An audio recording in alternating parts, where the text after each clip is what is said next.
نحمده ونصلي على رسوله الكريم. أعوذ بالله من الشيطان الرجيم. بسم الله الرحمن الرحيم. قل هو الله أحد الله الصمد لم يلد ولم يولد ولم يكن له كفوا أحد.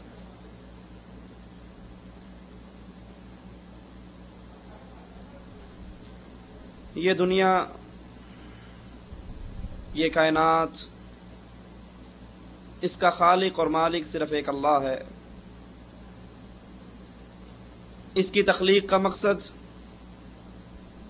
وما خلقت الجن والانس، مالک فرماتا ہے میں نے انسان اور جن کو پیدا کیا صرف اپنی عبادت کے لیے. اللہ کی مخلوق، اللہ کے بندے جب وہ اپنے مالک کو بھول گئے، ایک سچے اللہ کو بھول گئے، اس کی عبادت کے اندر، اس ذات کے اندر، اس کی صفات کے اندر غیروں کو شامل کرنا شروع کر دیا، تو پھر مالک نے اپنے بندوں کی ہدایت کے لیے انبیاء کا سلسلہ چلایا. مالک فرماتا ہے وَلَقَدْ بَعَثْنَا فِي كُلِّ أُمَّةٍ رَسُولًا، ہم نے ہر امت میں رسول بھیجے، ہر قوم کے اندر رسول بھیجے ایک دعوت لے کر، اور وہ دعوت ہے ان اعبدوا اللہ واجتنبوا الطاغوت، عبادت صرف ایک اللہ کی کرو، اور اللہ کے مقابل جو طاغوت بنا لیے گئے یا خود وہ طاغوت بن گئے، خود انہوں نے اپنی عبادت کروائی یا لوگوں نے ان کی عبادت کرنی شروع کر دی، ان تمام طاغوتوں کا انکار کر دو. انبیاء کا یہ سلسلہ چلتا رہا، انبیاء آتے رہے، زمین کی اصلاح ہوتی رہی، یہاں تک کہ محمد الرسول اللہ صلی اللہ علیہ وسلم تشریف لائے، اپنی قوم کو اکٹھا کیا، پہاڑی پہ چڑھے، اپنی ذات ان کے سامنے پیش کی اور کہا میں نے تمہارے اندر 40 سال گزارے، هل وجدتمونی صادقا او کاذبا، مجھے سچا پایا یا جھوٹا؟ کفار مکہ یک زباں ہو کر کہنے لگے ما جربنا علیک الکذب، اے نبی، اے محمد صلی اللہ علیہ وسلم، ہم نے آپ کی زبان سے جھوٹ تو کبھی سنا ہی نہیں. ہمارے نبی علیہ الصلوۃ والسلام نے کہا جب مانتے ہو کہ محمد کی زبان جھوٹ نہیں بولتی تو آؤ تم ایک سچی دعوت دے رہا ہوں.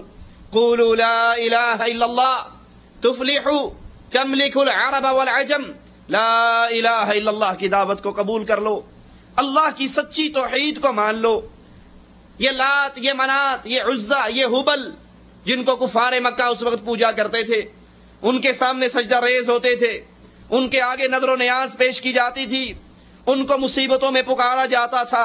اللہ کے نبی صلی اللہ علیہ وسلم نے کہا قولوا لا الہ الا اللہ تفلحوا تملکوا العرب والعجم، ان سب کا انکار کر کے، لا الہ کی تلوار چلا کے، ان سب سے آزاد ہو کر الا اللہ کے پابند بن جاؤ کہ ہم صرف ایک اللہ مالک خالق رازق اسی کے بندے ہیں اور اسی کی عبادت کرتے ہیں. تفلحوا، تم فلاح پا جاؤ گے، عرب و عجم کے مالک بن جاؤ گے. کفار مکہ نے یہ دعوت سنتے ہی کہا اجعل الآلہۃ الہا واحدا، یہ کیسی عجیب دعوت دی ہے آپ نے، ساروں کو چھوڑ کر ایک کو مان لیں. ہمارے بڑوں نے ایسی بات نہیں کی، لیکن رسول اللہ صلی اللہ علیہ وسلم اس دعوت توحید پر قائم اور دائم رہے، یہ دعوت دیتے رہے، غیر اللہ کی عبادت سے روکتے رہے، قربان ہوتے رہے. آپ کے صحابہ قربان ہوئے، آپ نے قربانیاں پیش کی. وہ صادق اور مصدوق، وہ امین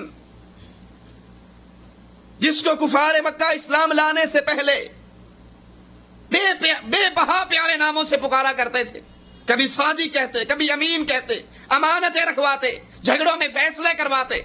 لیکن جب توحید کی دعوت سنی، اسی رسول علیہ الصلوۃ والسلام کو کفار مکہ نے بیت اللہ کے اندر حالت سجدہ میں آپ کے اوپر اونٹ کی جیر لا کر پھینک دیتے ہیں، آپ کے گلے میں کپڑا ڈال کر لپیٹتے ہیں. ابو بکر دوڑتے ہوئے آتے ہیں، رسول اللہ کو چھڑواتے ہیں اور فرماتے ہیں کیا تم اس شخص کو قتل کرنا چاہتے ہو جو کہتا ہے ربی اللہ؟ لیکن رسول اللہ صلی اللہ علیہ وسلم دعوت توحید پہ قائم اور دائم رہے. صحابہ پر ظلم و ستم کی چکیاں چلتی رہی. کہیں تو صحابہ کو تپتے ہوئے ریت پہ لٹایا گیا, اوپر پتھر رکھا گیا, اور زبان بلال کی کہتی رہی احد احد احد. کہیں خبیب کو انگاروں پہ ڈالا گیا. کہیں اللہ کے نبی اہل مکہ سے نا امید ہو کر اہل طائف کے پاس جا کر کہتے ہیں قولوا لا الہ الا اللہ, اور وہ اس نبی علیہ الصلوۃ والسلام کو اتنے پتھر مارتے ہیں کہ آپ کے سر مبارک سے خون نکل کر آپ کے قدموں میں جم جاتا ہے. آسمان سے فرشتے اتر آتے ہیں, اے نبی علیہ الصلوۃ والسلام اجازت دیجئے, پہاڑوں کا فرشتہ ہے, ابھی پہاڑ گرائے گا, اہل طائف کو پیس کر رکھ دے گا. آپ نے کہا نہیں, مجھے امید ہے انہوں نے مارا ہے تو ان کی اولاد ضرور لا الہ الا اللہ کا اقرار کرے گی.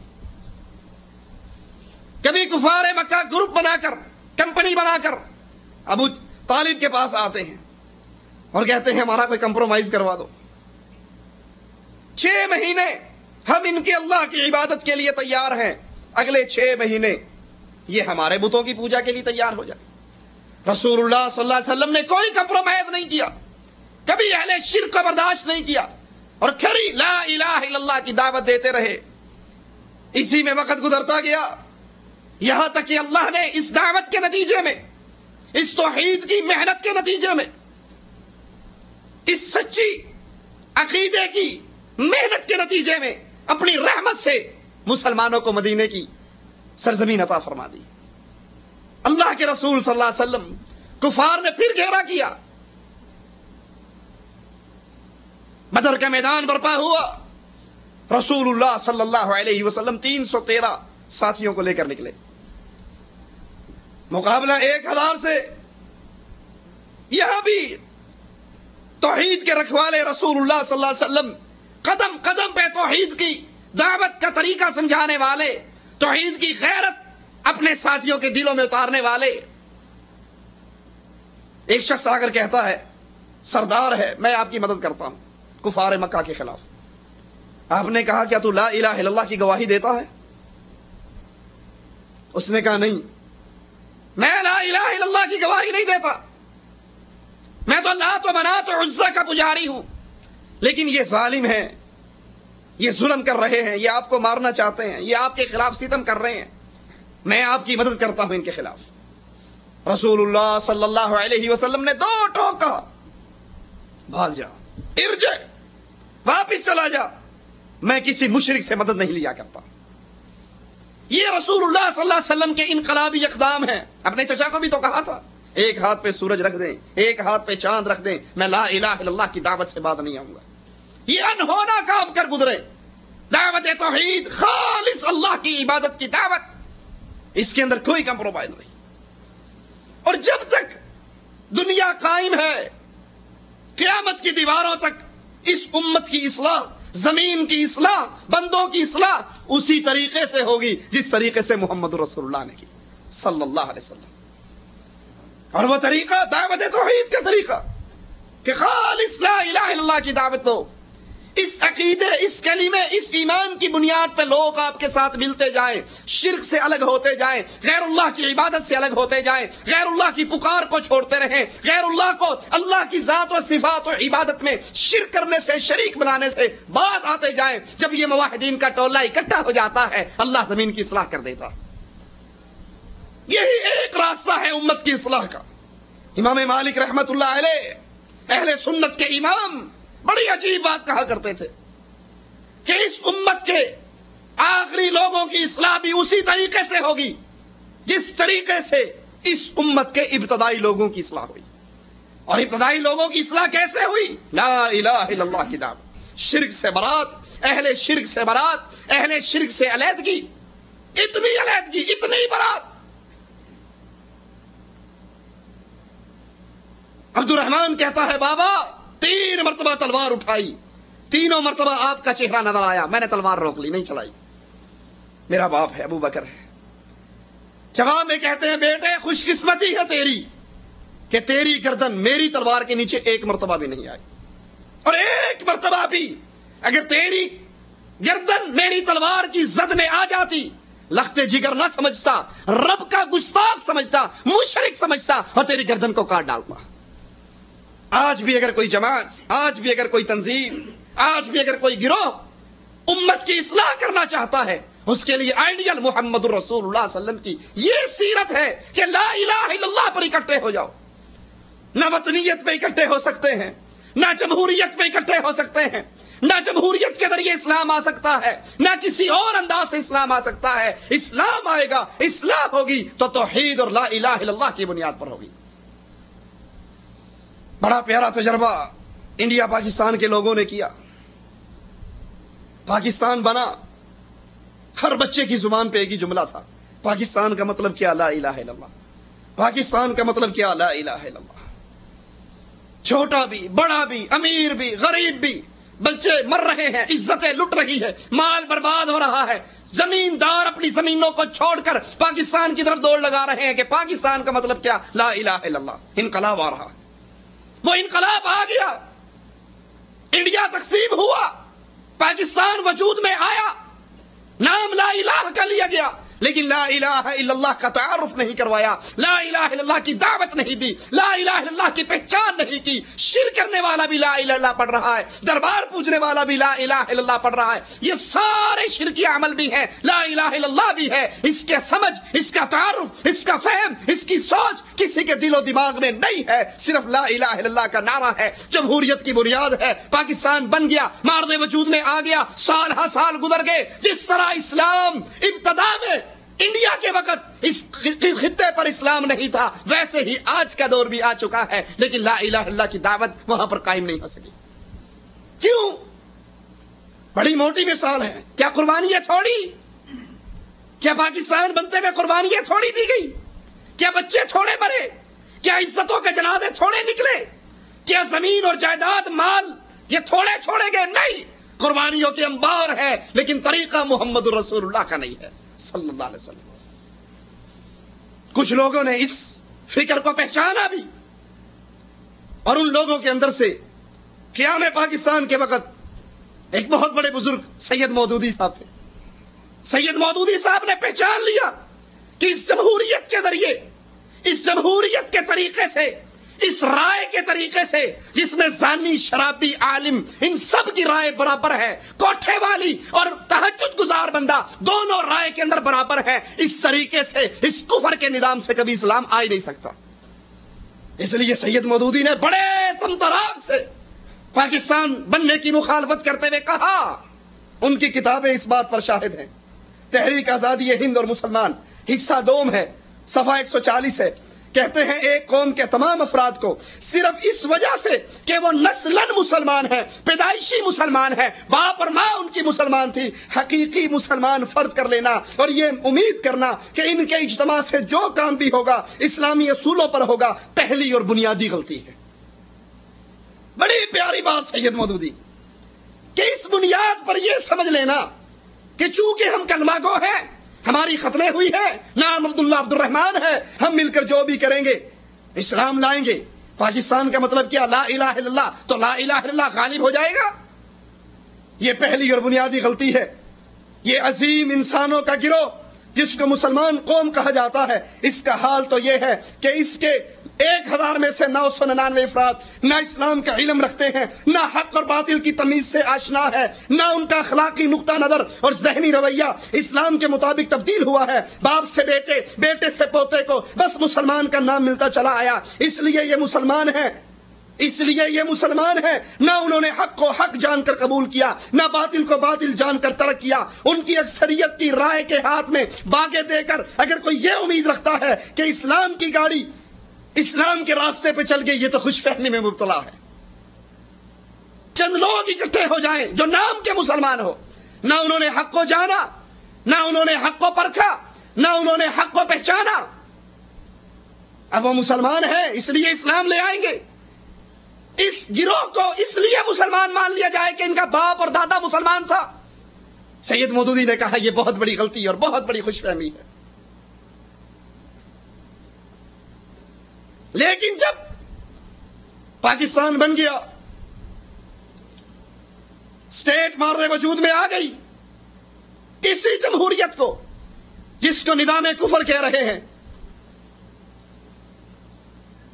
جس جس کو غیر اسلامی نظام کہہ رہے ہیں، جن کے رہنے والوں کو کلمے سے ناواقف کہہ رہے ہیں، جب خود پاکستان بنا، جماعت اسلامی میدان میں آئی، تو وہ بنیادی فرق جو سید مودودی نے پاکستان کے بننے سے پہلے کھینچا تھا کہ اسلام غالب آئے گا، حکومت اسلامی بنے گی، اسلام کی سٹیٹ بنے گی، تب جب ایک ایک فرد کو لا الہ الا اللہ کی تمیز ہوگی، جب ایک ایک بندہ عقیدہ توحید پہ اکٹھا ہوگا، جب ایک ایک آدمی اللہ کی وحدانیت کو ماننے والا بن جائے گا، جب یہ ہوگا تو انقلاب آئے گا، اور جب یہ نہیں ہوگا، افراد سازی نہیں ہوگی، دعوت توحید نہیں ہوگی، ہر بندے کا اخلاق درست نہیں کیا جائے گا، توحید ان کے اندر رچائی اور بسائی نہیں جائے گی، اس توحید کے بغیر اہل شرک بھی ہو، اہل کفر بھی ہو، اہل بدعت بھی ہو، اور نام کے مسلمان ہونے کی وجہ سے ان کے مجمع کو مسلمان کہہ دیا جائے، یہ انقلاب کا راستہ نہیں۔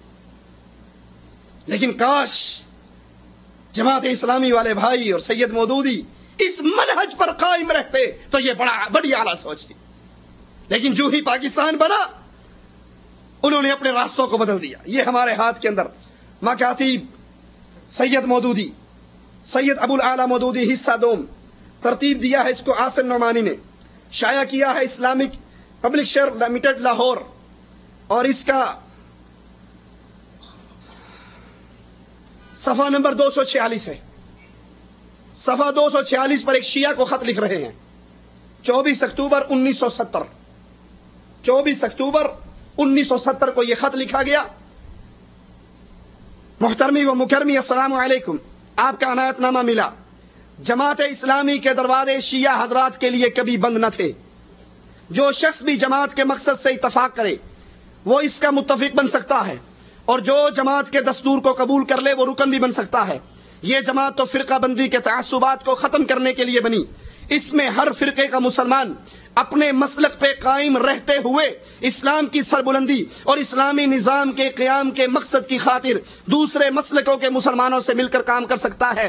میں نہ آپ سے شیعہ عقیدہ و مسلک چھوڑنے کا مطالبہ کرتا ہوں، ان الفاظ پہ غور کیجئے، میں آپ سے شیعہ مسلک اور عقیدہ چھوڑنے کا مطالبہ نہیں کرتا، آپ مجھ سے سنی عقیدہ اور مسلک چھوڑنے کا مطالبہ نہ کریں۔ سنی اور شیعہ ہوتے ہوئے بھی ہم مسلمان ہیں، اسلام کی خدمت مل کر سکتے ہیں۔ آپ خلافت راشدہ کو قبول نہیں کر سکتے تو نہ کیجئے، کوئی آپ سے یہ مطالبہ نہیں کرتا کہ آپ پہلے 3 خلیفہ ابو بکر عمر عثمان کو تسلیم کر لیں، آپ سے کوئی یہ مطالبہ نہیں کرتا، ہم آپ سے مطالبہ نہیں کرتے آپ شیعہ مذہب کو چھوڑ دیں، اور آپ ہم سے مطالبہ نہ کریں کہ ہم سنی مذہب کو چھوڑ دیں۔ آئیے مل جائیں، اکٹھے ہو کر اس دنیا کے اندر حکومت الہیہ کے لیے محنت کریں، قیام دین کا قیام، اس کے لیے محنت کریں۔ قیام دین، سربلندی یہ دین واجب ہے، ضروری ہے مسلمانوں پر، لیکن اس کے لیے نقشہ وہی ہوگا، راستہ وہی ہوگا جو محمد رسول اللہ صلی اللہ علیہ وسلم متعین کر کے گئے۔ اور وہ راستہ کیا ہے؟ بدر کا معرکہ ہے، مشرک آ رہا ہے، آپ پوچھتے ہیں کیا تو اللہ کی وحدانیت کو تسلیم کرتا ہے؟ اس نے کہا نہیں، میں تو لات و منات کا پجاری ہوں۔ کہا پھر بھاگ جا، محمد مشرک کی مدد لیا نہیں کرتے صلی اللہ علیہ وسلم۔ لا الہ الا اللہ عقیدہ ہے، لا الہ الا اللہ منہج ہے، لا الہ الا اللہ راستہ ہے، لا الہ الا اللہ تحریک ہے، لا الہ الا اللہ اقامت دین ہے۔ جو اس کو سمجھتا ہے وہ دین کو قائم کرتا ہے، اور جو اس کو نہیں سمجھتا اس نے دین کی بنیاد کو ہی گرا دیا۔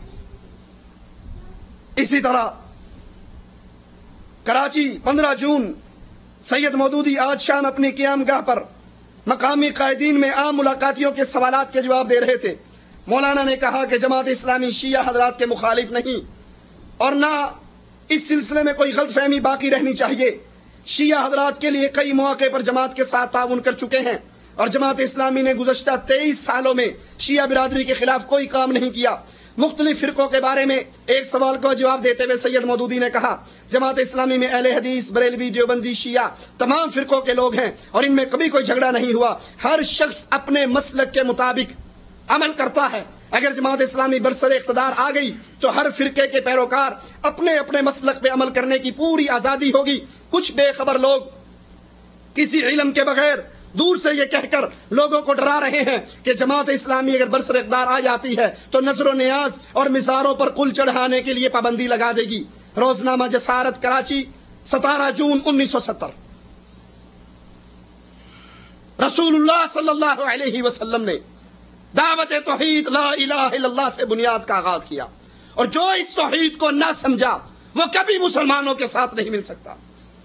قیام دین، دین کا قیام کرنا توحید کا قیام کرنا ہے، توحید کو قائم کرنا ہے۔ اور شیعہ حضرات دو ٹوک واضح ترین مسلک ہے کہ ان کے چھوٹے اور بڑے اللہ کی ذات میں شرک کرتے ہیں، اللہ کی عبادت میں شرک کرتے ہیں، اللہ کی صفات میں شرک کرتے ہیں۔ یہ کوئی جذباتی بات نہیں، یہ ہمارے ہاتھ کے اندر شیعہ بھائیوں کی کتابیں ہیں۔ اس کا حضرت علی رضی اللہ عنہ وارضا کو وہ اللہ عز و جل کی صفات دیتے ہیں، جتنی صفتیں مالکی ہیں وہ ایک ایک صفتیں کر کے اللہ عز و جل کی صفت کو حضرت علی کے اندر داخل کرتے ہیں۔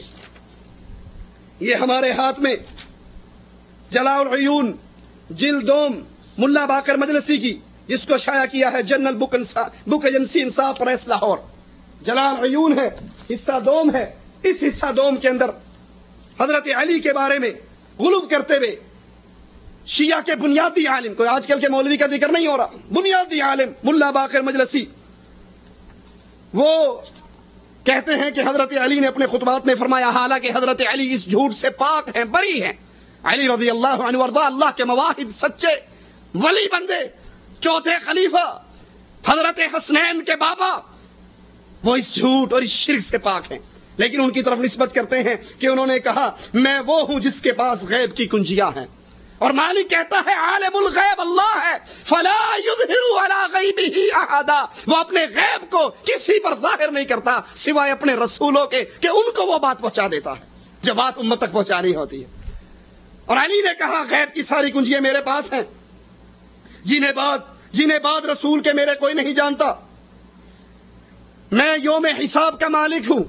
ہم کہتے ہیں نا مالک یوم الدین، اللہ تو حساب کے دن کا مالک ہے، کہا علی نے کہا میں حساب کے دن کا مالک ہوں، میں صراط اور میدان حشر کا مالک ہوں، میں جنت اور جہنم کو تقسیم کرنے والا ہوں، میں اول آدم ہوں، میں اول نوح ہوں، میں جبار کی آیت ہوں، میں اسرار کی حقیقت ہوں، میں درختوں کو پتوں کا لباس دیتا ہوں، میں درختوں کو پتوں کا لباس دیتا ہوں، میں پھلوں کو پکانے والا ہوں، میں چشموں کو جاری کرنے والا ہوں، میں نہروں کو بہانے والا ہوں، میں علم کا خزانہ ہوں۔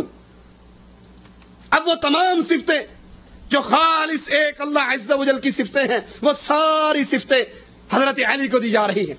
اور یہاں پر یہ دوسری کتاب ہمارے ہاتھ میں ہے الانوار النعمانیہ، جس کا رائٹر ہے سید نعمت اللہ الموسوی الجزائری۔ 1112 میں ہجری میں یہ کتاب لکھی گئی۔ اس کے اندر شیعہ مذہب کا بانی عبداللہ ابن سبا کے بارے میں لکھتے ہیں کہ اس نے قال عبداللہ ابن سبا لعلی علیہ السلام انت الالہ حقا، کہ سچا اللہ، سچا الہ اصل میں حضرت علی ہے۔ اب جن کے عقیدوں میں اتنا کھلا شرک ہو، جن کے عقیدے شرک سے بھرے پڑے ہو، یہ ہمارے پاس ایک اور کتاب ہے بصائر درجات، اس کا نام ہے، رائٹر محمد شریف بن شیر محمد رسولوی پاکستانی، مکتبہ الساجد شمس آباد کالونی ملتان سے یہ کتاب شائع کی گئی ہے۔ اس کا صفحہ نمبر 22 ہے، جس پر پھر وہی حضرت علی کو اللہ کی صفات دیتے ہوئے لکھتے ہیں میں اللہ کے اسماء الحسنہ ہوں، اس کی بلند مثالیں ہوں، میں آیات کبریٰ ہوں، میں جنت اور جہنم کا مالک ہوں، جنتی کو جنت میں، جہنمی کو جہنم میں ٹھہراؤں گا، جنتیوں کی شادی میں کروں گا، جہنمیوں کا عذاب میں دوں گا، پوری دنیا، پوری مخلوقات نے میری طرف لوٹ کر آنا ہے، پوری دنیا نے، پوری خلق نے۔ قرآن کہتا ہے فَحَسِبْتُمْ أَنَّمَا خَلَقْنَاكُمْ عَبَثًا وَأَنَّكُمْ إِلَيْنَا لَا تُرْجَعُونَ، اے لوگو تم نے یہ گمان کر لیا اللہ نے تمہیں بیکار پیدا کیا، تم نے لوٹ کر اللہ کی طرف نہیں آنا۔ یہاں شیعوں کا امام کہتا ہے کہ نہیں، حضرت علی نے کہا پوری کائنات نے لوٹ کر حضرت علی کی طرف آنا ہے۔ میں اللہ کی حجت ہوں دنیا پر، بادل، رعد، بجلی، تاریکی، روشنی، ہوائیں، پہاڑ، سمندر، ستارے، سورج، چاند، سارے میرے تابع کر دیے گئے۔ میں ہوں جس نے عاد اور سمود، اصحاب رس کو اور ساری قوموں کو ہلاک کیا۔ میں ہوں جس نے بڑے بڑے جابروں کو ذلیل کیا۔ میں نے فرعون کو ہلاک کیا، میں نے موسیٰ کو نجات دی۔ غرض وہ جتنی اللہ عز و جل کی صفتیں ہیں، وہ ساری صفتیں ایک اللہ عز و جل سے چھین کر حضرت علی کے اندر دی جا رہی ہیں، اور یہ کھلا ہوا شرک ہے۔ ایسا کرنے والا کھلا ہوا مشرک ہے، اسلام سے خارج ہے، کافر ہے، اس کے کفر میں کوئی شک نہیں۔ جب یہ مشرک ہے، مشرک توحید کا دشمن ہوا کرتا ہے، وہ توحید کو غالب نہیں کیا کرتا۔ رسول اللہ صلی اللہ علیہ وسلم نے لا الہ الا اللہ کی بنیاد پر اسلام کو قائم کیا، اسلام کی دعوت دی، لا الہ الا اللہ کو قائم کیا۔ اور جو یہ کہے کہ علی مشکل کشا ہے، علی حاجت روا ہے، علی اولاد دینے والا ہے، علی رزق دینے والا ہے، علی خزانے دینے والا ہے، علی موت و حیات کا مالک ہے، وہ اللہ کی صفات میں اللہ کے ساتھ شرک کر رہا ہے، اس کے اندر ایمان کے کوئی ایک ذرہ بھی باقی نہیں۔ جن کے ایمان میں یہ ذرہ ایک بھی باقی نہیں رہا، کھلے ہوئے شرک میں گر گئے۔ سید مودودی کہتے ہیں آپ اپنے شیعہ عقیدے پر برقرار رہیں، شیعہ مسلک پہ برقرار رہیں، آئیں اقامت دین کے لیے اکٹھے ہو جائیں۔ دوسرا حوالہ قرآن حکیم کے بارے میں، وہ قرآن جو اللہ عز و جل کی طرف سے اتاری ہوئی کتاب، سچی کتاب، لانے والے جبرائیل، اتری رسول اللہ صلی اللہ علیہ وسلم پر، جس کی ابتدا میں مالک نے خود اس کی حفاظت کا ذکر کیا۔ الف لام میم ذالک الکتاب لا ریب فیہ، یہ ایسی کتاب ہے جس میں کوئی شک نہیں، کوئی شبہ نہیں، اس میں نہ کوئی داخل کر سکتا ہے، نہ کوئی اس کے اندر کمی کر سکتا ہے۔ یہ ہمارے ہاتھ میں کتاب ہے۔ فصل الخطاب فی اثبات تحریف کتاب رب الارباب، علامہ المرزا حسین بن محمد تقی النوری الطبرسی الشیعی الامامی، ایران سے یہ کتاب شائع ہوئی۔ اس کتاب کے اندر، کتاب کا نام ہی بتا رہا ہے فصل الخطاب فی اثبات تحریف کتاب رب الارباب، کہ یہ ایسی شاندار کتاب ہے جس نے ثابت کر دیا ہے کہ رب کی کتاب قرآن کے اندر تبدیلی ہو چکی، رب کی کتاب کے اندر تبدیلی ہو گئی۔ اور آیات ذکر کی ہیں، آیات ذکر کی ہیں کہ وہ کون سی آیات ہیں جو بدلی گئی۔ قرآن کے اندر آیت ہے یا ایھا الرسول بلغ ما انزل الیک، کہا نہیں آیت یوں نہیں تھی، اصل آیت یوں ہے یا ایھا الرسول بلغ ما انزل الیک فی ولایت علی، اصل آیت یوں تھی۔ کہتے ہیں رسول اللہ صلی اللہ علیہ وسلم کی وفات کے بعد جب اقتدار اپنے مرکز سے ہٹا، غور کیجئے، کفر پہ غور کیجئے کہ نبی کی وفات کے بعد اقتدار ابو بکر کو ملا، عمر اور عثمان کو ملا، تو وہ اصل لوگ نہیں تھے، وہ حقدار نہیں تھے، حقدار تو علی تھا۔ اقتدار اپنے مرکز سے ہٹا تو ارباب اقتدار کے سیاسی مسائل اس کے متقاضی نہ تھے کہ قرآن کے ساتھ علی کا نام ہر مسلمان کے ذہن پہ نقش ہو۔ جب حضرت علی قرآن لکھ کر، قرآن جمع کر کے لائے اور انہوں نے آ کر ارباب اقتدار کو وہ قرآن دیا، تو دو ٹوک انہوں نے کہا کہ ہمیں تمہارے اس قرآن کی ضرورت نہیں۔ تو علی نے کہا اب یہ قرآن تم دیکھ بھی نہیں سکتے، بلکہ اس کو امام غائب ہی لے کر آئے گا۔ جن کے نزدیک اللہ کی صفتیں علی کی صفتیں ہیں، جن کے نزدیک اللہ کی ہر بات علی کے اندر ہے، اللہ کا قرآن جھوٹا ہے، من گھڑت ہے۔ یہ ہمارے ہاتھ میں ایک اور حوالہ اصول کافی کا، اصول کافی کے اندر وہ دو ٹوک واضح طور پہ لکھتے ہیں کہ جو اصل قرآن ہے، وہ اصل قرآن، اس اصل قرآن کی، یہ جو موجودہ قرآن مسلمانوں کے ہاتھ میں ہے، اس کی آیات 6000 کچھ ہیں، اور ہم اہل بیت کے قرآن کی جو آیات ہیں وہ 17000 آیات ہیں۔ کتاب الشافی ترجمہ ہے اصول کافی کا، اور ترتیب دیا ہے اس کو سید ظفر حسین صاحب نے، اس کا ترجمہ کیا ہے۔ وہ کہتے ہیں یہ قرآن جو مسلمانوں کے ہاتھ میں ہے، یہ ناقص قرآن ہے، یہ ادھورا قرآن ہے، یہ تبدیل شدہ قرآن ہے۔ اصل قرآن کی 17000 آیات ہیں، اور موجودہ قرآن کی جو آیات ہیں یہ آیات 6000 کچھ ہیں۔ اسی طرح اللہ عز و جل کے انبیاء کی توہین کرتے ہوئے ایک اور عقیدہ بیان کرتے ہیں کہ ہمارے جو امام ہیں، جو 12 امام، یہ حکومت اسلامی کتاب ہے خمینی کی ہمارے ہاتھ میں، اس کا صفحہ نمبر، اس کی ابتدا کے اندر ہی لکھتے ہیں، آغاز میں ہی حکومت اسلامی از امام خمینی شائع کردہ مکتبہ الرضا ولایت تکوینی باب باندھتے ہیں اور کہتے ہیں کہ ہمارے بنیادی ضروریات مذہب میں یہ بات داخل ہے، شیعہ مذہب کے عقیدوں میں یہ بات داخل ہے کہ کوئی بھی ائمہ کے مقام معنویت تک نہیں پہنچ سکتا، چاہے وہ اللہ کا فرشتہ ہو یا نبی مرسل ہو، بھیجا ہوا نبی ہو یہ اللہ کا پیارا فرشتہ ہو، وہ ہمارے اماموں کے درجوں کو نہیں پہنچ سکتا، رسول بھی اس مقام تک نہیں پہنچ سکتے جس مقام تک ہمارے ائمہ پہنچے ہیں۔ اور پھر ملا باقر مجلسی اپنی کتاب جلال العیون کے اندر لکھتا ہے، حضرت عائشہ کی توہین کرتے ہوئے، یہ اتنے ظالم جنہوں نے نہ اللہ کو چھوڑا، نہ رسول اللہ صلی اللہ علیہ وسلم کو معاف کیا، نہ قرآن حکیم کو معاف کیا، اور نہ رسول اللہ صلی اللہ علیہ وسلم کی زوجہ محترمہ کو معاف کیا۔ حیات القلوب کتاب کا نام ہے،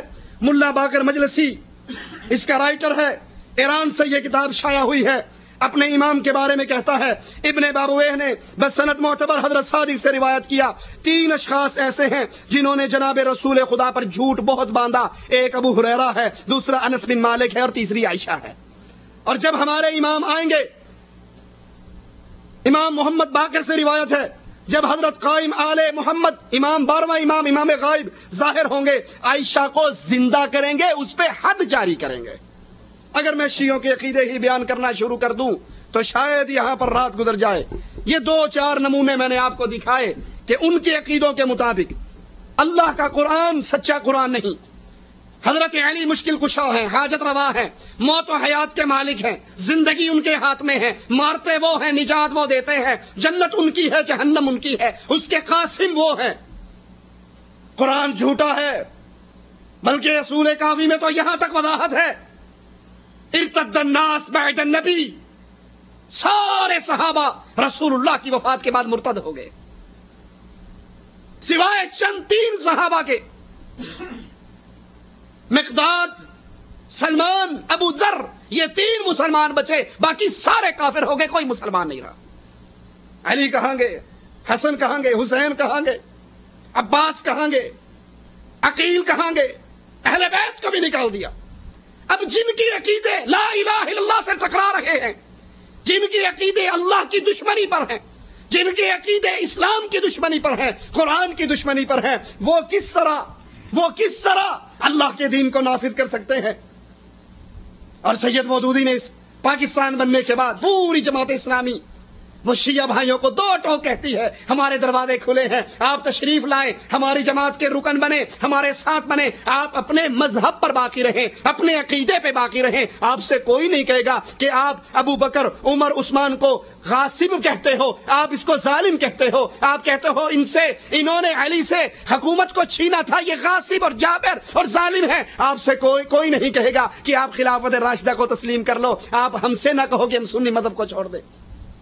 اور جب ایران کے اندر شیعوں کا انقلاب آیا تو جماعت اسلامی نے باقاعدہ ایران والوں کو خطوط لکھے، اور ہمارے پاس یہ کتاب موجود ہے خمینی کی حکومت اسلامیہ، جس کا ترجمہ انڈیا کی جماعت اسلامی نے بھی شائع کیا، اور اس کا ترجمہ پاکستان کی جماعت اسلامی نے بھی شائع کیا، اور اسی کے اندر یہ بات موجود ہے کہ ہمارے اماموں کا جو مقام ہے، اس مقام پر نہ کوئی فرشتہ پہنچ سکتا ہے، نہ رسول پہنچ سکتے۔ اسی خمینی نے اپنی کتاب میں لکھا کہ جتنے انبیاء ہیں سارے فیل ہوئے، سارے ناکام ہوئے، زمین پہ انصاف کو قائم نہیں کر سکے، حتیٰ کہ محمد رسول اللہ بھی اس دنیا پہ انصاف کو قائم نہ کر سکے، وہ بھی فیل ہوئے۔ یہ لا الہ الا اللہ کے دشمن ہے، یہ ایمان کے دشمن ہیں، یہ عقیدے کے دشمن ہیں، یہ توحید کے دشمن ہیں، یہ عائشہ کے دشمن ہیں، یہ قرآن کے دشمن ہیں، یہ کسی لحاظ سے مسلمان نہیں ہے۔ اور جب یہ مسلمان نہیں ہے، پھر اسلام کی حکومت قائم کرتے ہوئے ان کے ہاتھوں میں ہاتھ کیسے ڈالے جا سکتے؟ ان سے تو برات ضروری ہے اہل ایمان کے لیے، ان سے اہل ایمان کے لیے ضروری ہے کہ وہ برات کریں۔ لیکن یہاں جماعت اسلامی پنجاب کے ڈائریکٹر، مرکزی شورا کے رکن سید اسد گیلانی ایران گئے، پھر انہوں نے کتاب لکھی عراق ایران جنگ، اس کے اندر لکھتے ہیں ایران کے اسلامی انقلاب نے ملت اسلامیہ ایران کو صدیوں کی نیند سے بیدار کر کے اسے آغاز اسلام کے مسلمانوں جیسا ایمانی جوش و جذبہ عطا کر دیا۔ یعنی نعوذ باللہ ایران کے شیعوں میں جو انقلاب کے بعد جذبہ آیا وہ ابو بکر، عمر و عثمان والا جذبہ تھا، ابتدائی مسلمانوں کے جو جذبات تھے وہ عطا کر دیے۔ امام خمینی کی قیادت نے ان میں روح حیدری و قراری پھونک دی، انہیں جنگ بدر و حنین کے مجاہدین اسلام کے نقش قدم پر چلنے کا فن سکھا دیا۔ جہاد اب ملت ایران کا راستہ ہے، شہادت اس ملت کی آرزو ہے۔ ایران کا انقلاب ایک اسلامی انقلاب ہے، اور یہ پورے عالم اسلام کا سرمایہ ہے. اگر خدا نہ خواستہ کافر طاقتیں اسے ناکام کرنے میں کامیاب ہو گئی تو پھر اسلامی انقلاب اور اسلامی نظام کا نام لینا مشکل تر ہو جائے گا. پہلی بات کہ اللہ کی توحید کے دشمن لا الہ الا اللہ کو قائم نہیں کر سکتے.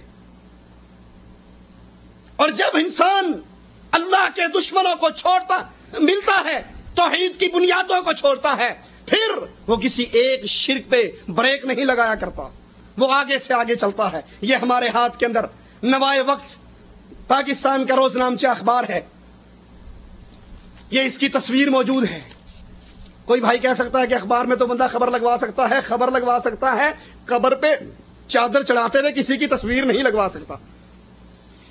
میاں طفیل صاحب جماعت اسلامی کے ذمہ داران میں سے اور پروفیسر غفور احمد صاحب وہ آئے، پروفیسر غفور طفیل نہیں بلکہ پروفیسر غفور صاحب وہ آئے اور بری امام کے دربار پہ انہوں نے چادر چڑھائی اور چادر چڑھاتے کی تصویر نوائے وقت اخبار میں شائع ہوئی. اور انہوں نے دو ٹوک کہا کہ ہم جب یہاں پر اور پھر یہاں سے جو سڑک بنی ہوئی ہے، کہا یہ سڑک بہت ٹوٹی ہوئی ہے، جب ہم حکومت میں آئیں گے تو ہم آ کر یہاں سے ان تمام سڑکوں کو جو بری امام کے دربار کی طرف آ رہی ہیں، ٹوٹی ہوئی ہیں، ہم اس کو بالکل ٹھیک کر دیں گے. ان کی دستار بندی ہوئی، ان کو حلوہ کھلایا گیا دربار شریف کا، اور خطاب کرتے ہوئے فرمایا برسر اقتدار آنے کے بعد راول پنڈی سے امام بری کے مزار تک آنے والے راستے کو اسلام آباد کی سڑکوں کی طرح بنا دیا جائے گا. اب کسی کی قبر پہ چادر چڑھانا یہ شرک ہے. رسول اللہ صلی اللہ علیہ وسلم نے فرمایا 2 آدمی، ایک مکھی کی وجہ سے ایک جنت میں گیا، ایک جہنم میں گیا. امام احمد نے اس کو روایت کیا، صحیح حدیث. صحابہ نے کہ اللہ کے نبی صلی اللہ علیہ وسلم یہ مکھی کا کیا چکر ہے؟ فرمایا 2 مسافر گزر رہے تھے، ایک دربار پہ میلہ لگا ہوا تھا، کسی بت کا عرس تھا، انہوں نے پکڑ لیا اور کہا قرب لہ شیء، اس دربار پہ کوئی نظر دو، نظرانہ دو، نیاز دو. انہوں نے کہا مسافر ہیں، غریب الدیار، غریب الوطن، ہمارے پاس تو کچھ ہے نہیں، کیا دیں؟ انہوں نے کہا ولو بذباب، ایک مکھی دے دو. ہماری رسم ہے اس دربار شریف سے جو گزرے گا وہ کچھ نہ کچھ نیاز دے کر جائے گا، بغیر نیاز دیے جانے نہیں دیں گے. ایک نے مکھی ماری اور کہا یہ بابا جی کی نظر ہے، یہ بابا جی کی نیاز ہے، دے دی. اس کا راستہ چھوڑ دیا. جس کا راستہ مکھی کی نظر اس دربار پہ چڑھانے کی وجہ سے چھوڑ دیا گیا، اللہ نے اس کو جہنم میں داخل کر دیا. دوسرے نے کہا تو بھی، دوسرے کو کہا تو بھی دے. اس نے کہا نہیں، ایک مکھی بھی اگر نظر اور نیاز کے طور پہ دوں گا تو مکھی کے اللہ کے نام پر دوں گا، اس کے رب کے نام پر دوں گا، غیر اللہ کے نام پر مکھی کی نظر و نیاز نہیں دی جا سکتی. فقتلہ، اس کو قتل کر دیا گیا. جس نے مکھی دربار پہ نہ چڑھائی قتل ہو گیا. رسول اللہ صلی اللہ علیہ وسلم نے فرمایا دخل الجنہ، یہ اللہ کی جنت میں داخل ہوا. اللہ کے لیے سوچئے، اللہ کے لیے غور کیجئے. آپ سے چندہ مانگنے نہیں آیا، بھیک مانگنے نہیں آیا. اللہ کی توحید کی غیرت کو اپنے دل میں جگائیے. ایک مکھی دے کر دربار پہ غیر اللہ کی نیاز، بندہ جہنم میں داخل ہوتا ہے. پروفیسر غفور احمد جماعت اسلامی کے ذمہ دار ہیں، اخبار میں تصویر چھپی ہے، بابا بری امام اس کے دربار پر آ کر چادر پھولوں کی چڑھا رہے ہیں، پھولوں کی نظر و نیاز دے رہے ہیں. مکھی دے کے جہنم ملتی ہے، پھول دے کے چادر دے کے جنت مل جائے گی. یہ توحید کا خون ہے. یہ توحید پر چھریے اور کلہاڑے چڑھانے کے مترادف ہے کہ ہم نے لا الہ الا اللہ کو چھوڑ دیا. وہی بات جو سید مودودی نے پاکستان کے قیام سے پہلے کہی تھی کہ اس جمہوریت کے راستے عوام کا ایک عظیم مجمع اکٹھا ہو جائے اور سب کو اس لیے مسلمان مان لیا جائے کہ اب پیدائشی طور پہ مسلمان ہیں، ان کے ذریعے اسلام نہیں آ سکتا. جب انسان اس راستے پہ چلا تو توحید بھی چھوڑنی پڑی، درباروں پہ چکر بھی لگانے پڑے. اگر مسلمانوں کی حکومت قائم ہو جائے جیسے رسول اللہ صلی اللہ علیہ وسلم نے مکے میں قائم کی، سب سے پہلے علی سے کہا علی جاؤ، ہر پکی قبر کو توڑ دو، ہر تصویر کو مٹا دو، ہر بت کو گرا دو، بتوں کو توڑ دو، درباروں کو توڑ دو، پکی قبروں کو توڑ دو، قبروں پہ بنے ہوئے قبوں کو توڑ دو، تصویروں کو مٹا ڈالو.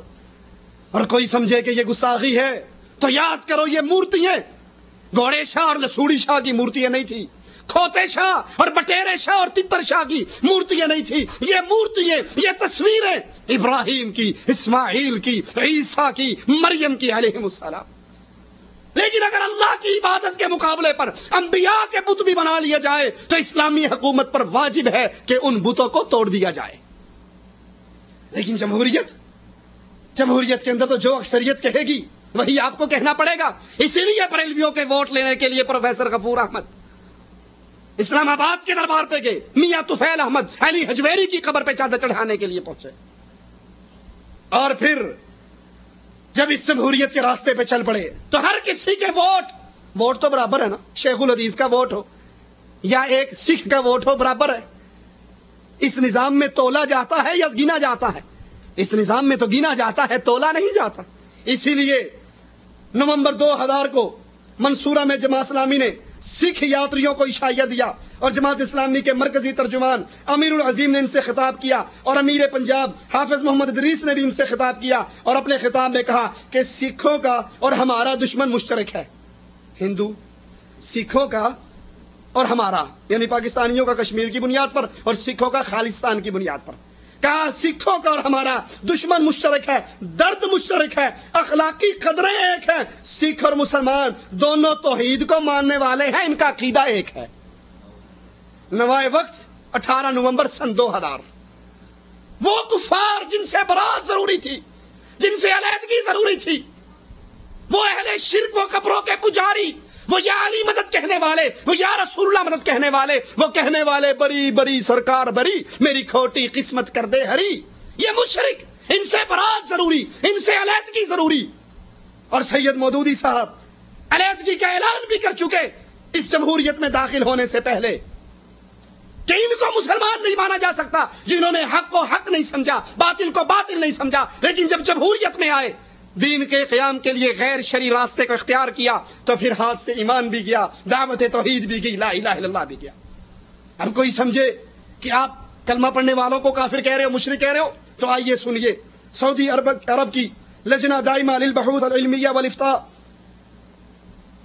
جس کے رئیس شیخ ابن باز رحمت اللہ علیہ، وہ فتویٰ صادر فرماتے ہیں، فتویٰ نمبر 6972، فرماتے ہیں جو شخص نماز پڑھے، روزے رکھے، ارکان اسلام پہ عمل کرے، نماز پڑھے، روزے رکھے، ارکان اسلام پہ عمل کرے، مگر اس کے ساتھ ساتھ مردوں کو، غیر حاضر بزرگوں کو، فرشتوں کو مدد کے لیے پکارے، یا علی مدد، یا جبرائیل مدد، یا فلاں اور فلاں مدد، وہ مشرک ہے۔ اور اگر وہ نصیحت قبول نہ کرے اور مرتے دم تک اس عقیدے پر رہے تو وہ مشرک ہے، اس کا شرک اکبر ہے جو اسے اسلام سے ہی خارج کر دیتا ہے۔ اسے نہ تو مرنے کے بعد غسل دیا جائے گا، نہ ہی اس کی نماز جنازہ پڑھی جائے گی، اور نہ ہی اسے مسلمانوں کے قبرستان میں دفن کیا جائے گا، اور نہ اس کے لیے مغفرت کی دعا کی جائے گی، اور نہ ہی اس کی اولاد، والدین اور بھائی اگر وہ توحید کو سمجھنے والے ہیں تو اس مشرک کے وارث بھی نہیں بن سکتے۔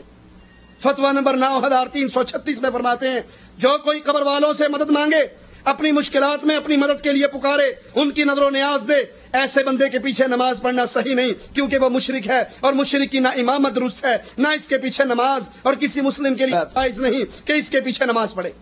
فتویٰ نمبر 9260 میں فرماتے ہیں جو شخص غیر اللہ کی بندگی کرتا ہے، یا غیر اللہ کے نام پر قربانی کرتا ہے، یا غیر اللہ کے نام کی نظر و نیاز دیتا ہے، یا اس جیسی کوئی اور عبادت کرتا ہے جو صرف اللہ کے لیے کی جاتی ہے، اگر وہ غیر اسلامی حکومت میں رہتا ہے، اس کو دعوت نہیں پہنچی تو وہ صرف جہالت کی بنا پر نہیں بلکہ نہ بات پہنچنے کی بنا پر معذور ہے۔ اور جو کوئی اسلامی ملک میں رہتا ہو اور اس نے رسول اللہ کے بارے میں سنا ہے تو ایمان کی بنیادی باتوں میں جہالت عذر نہیں ہے، اس شرک میں اس کی جہالت ادھر نہیں ہے۔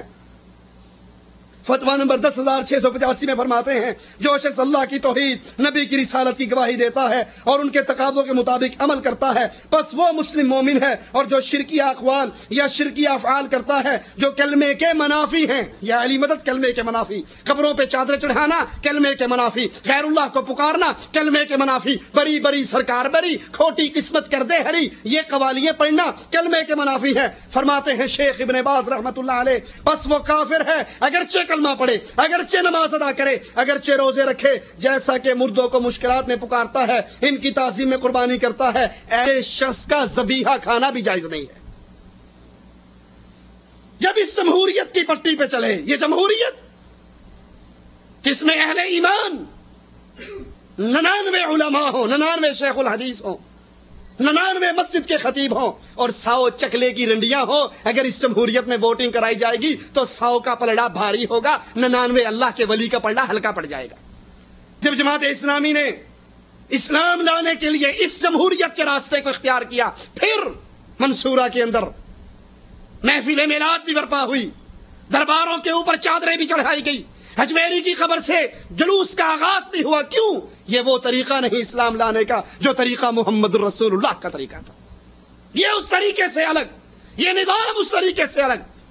اور یہاں پر کچھ کہتے ہیں جی آپ تو مصلحت کو نہیں سمجھتے، یہ تو مصلحت کا تقاضا ہے کہ ہم بریلویوں کو ساتھ ملا لیں، شیعوں کو ساتھ ملا لیں۔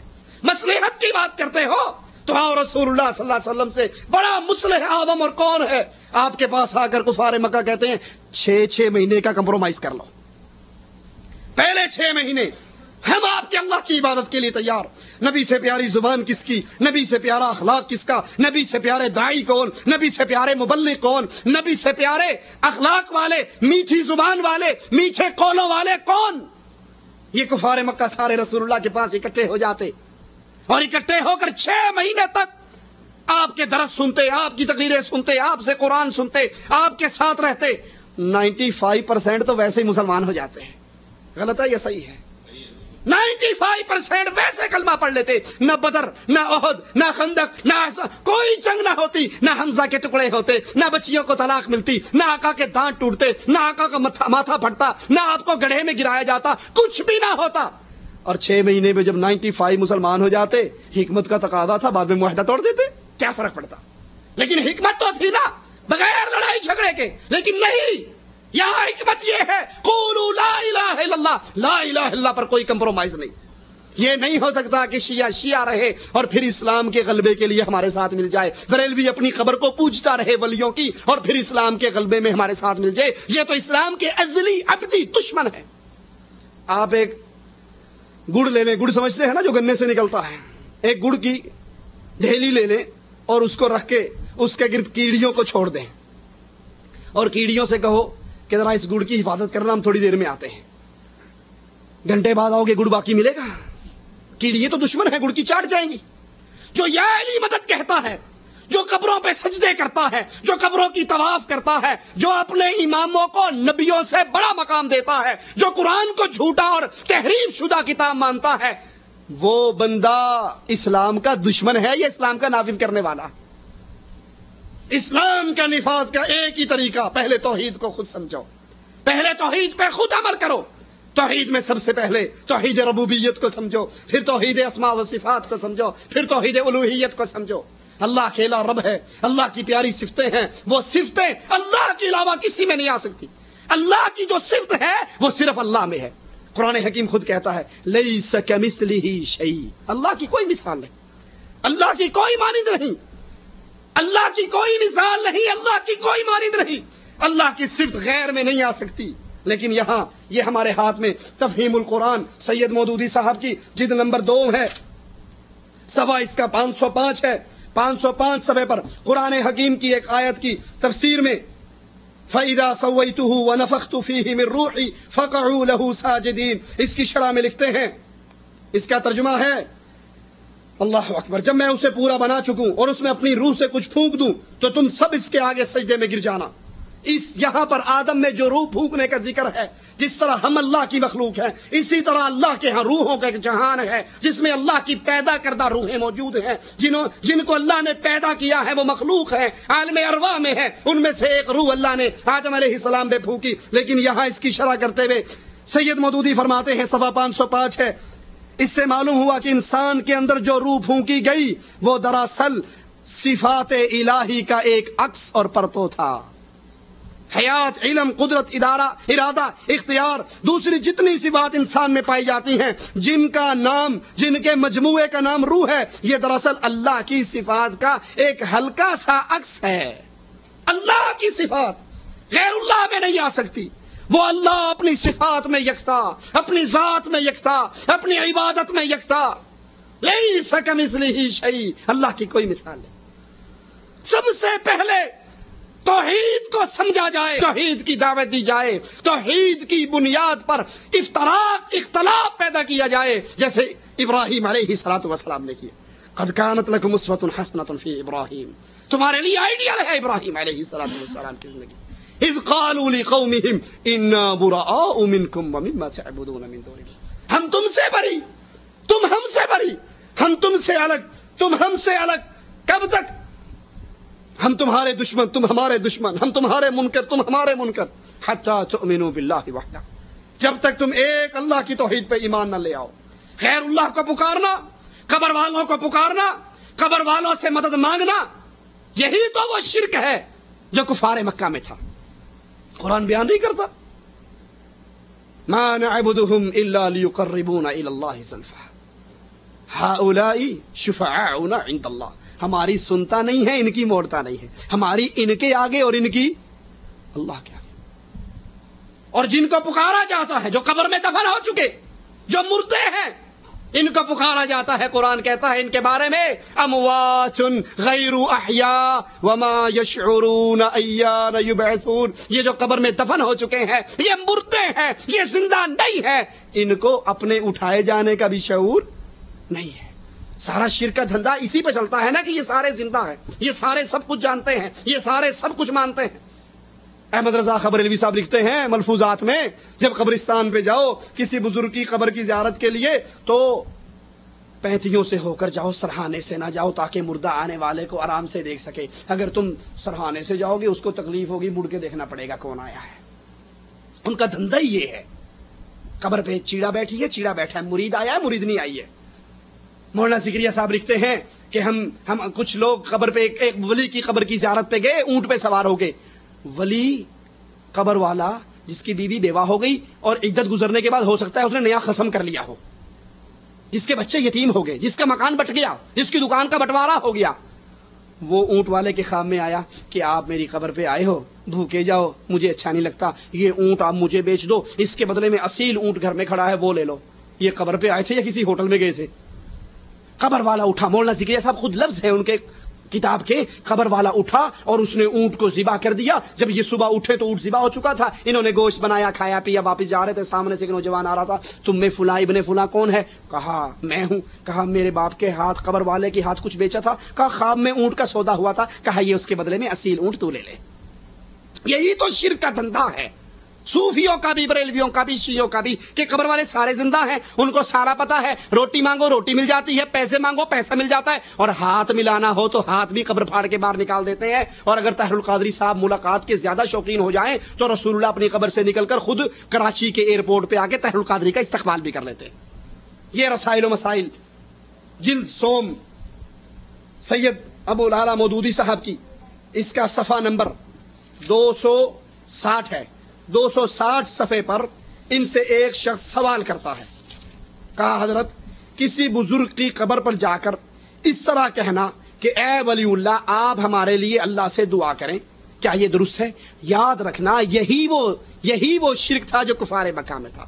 ما نعبدهم الا ليقربونا الى اللہ زلفى، ہماری نہیں سنتا، ان کی نہیں موڑتا، ہماری ان کے آگے ان کی ہؤلاء شفعاؤنا عند اللہ، یہ ہمیں اللہ سے لے کر دیتے ہیں۔